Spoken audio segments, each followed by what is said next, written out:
का। उनके द्वारा कहा जा रहा था कि यूपी संभल नहीं रहा है। मैं बोलना चाहता हूं ममता जी से, यूपी बहुत अच्छे तरीके से संभल रहा है। और मैं फिर कह रहा हूं, जिस दिन भारतीय जनता पार्टी की सरकार बंगाल के अंदर आएगी, टीएमसी के गुंडे अपने गले में तख्ती लटकाकर वैसे ही चलेंगे जैसे उत्तर प्रदेश में सपा बसपा के गुंडे अपने गले में तख्ती लटका करके चलते हैं और कहते हैं कि हमें बख्श दो, अब हम किसी के साथ अन्याय नहीं करेंगे, किसी का शोषण नहीं करेंगे। भाइयों बहनों, मैं बंगाल की धरती को नमन करता हूं, जिस धरती ने विपरीत परिस्थितियों में इस देश को संबल दिया था।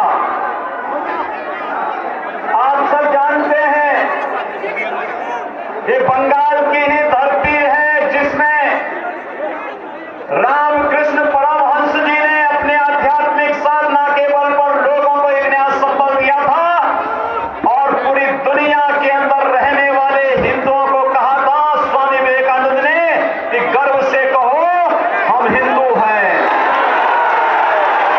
ये भाव पैदा करने वाली धरती बंगाल की धरती है।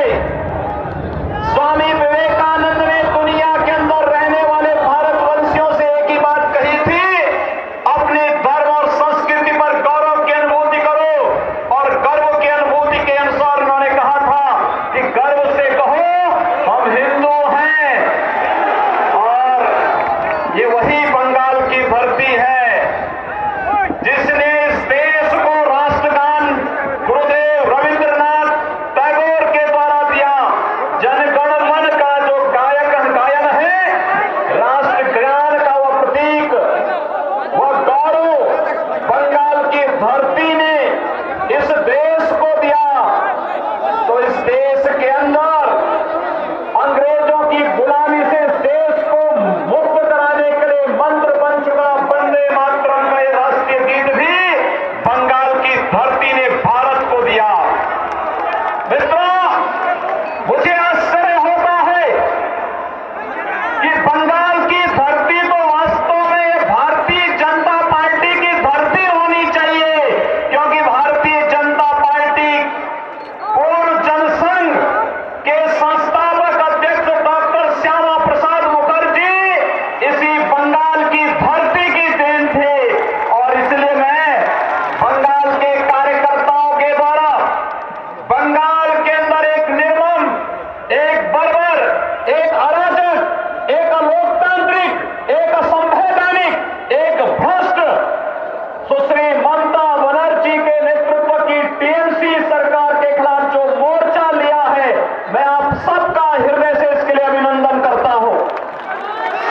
मित्रों, मैं अभी जिस रास्ते से आया हूं, मैंने देखा है बंगाल के अंदर आकर के देखा, एक गरीबी अपनी आंख से देखी है।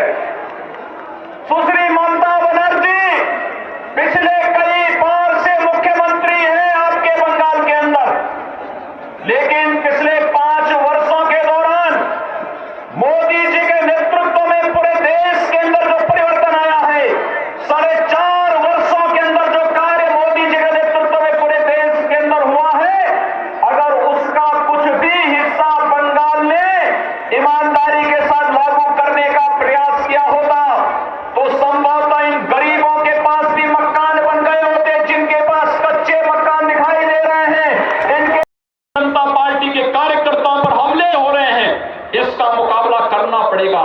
याद रखना, ये राजनीतिक आजादी बंगाल को फिर से लेनी पड़ेगी। बंगाल देश की स्वाधीनता का प्रतीक बना था और बंगाल को पुनः इस कुशासन के खिलाफ लड़ना पड़ेगा। और इस कुशासन के खिलाफ अपना नैतिक समर्थन देने के लिए आज मैं आपके पास आया हूं।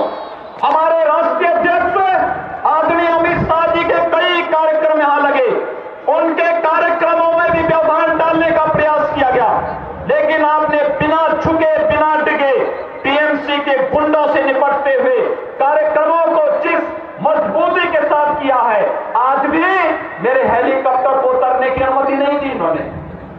मैंने हेलीकॉप्टर पुरुलिया के ऊपर खूब उड़ाया, लेकिन कहीं अनुमति नहीं मिली। फिर मैं बाई रोड ही आया, मैंने कहा मैं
अगर आपको हमारा वीडियो पसंद आया हो तो इसे लाइक करें, सब्सक्राइब करें और बेल आइकन दबाना ना भूलें।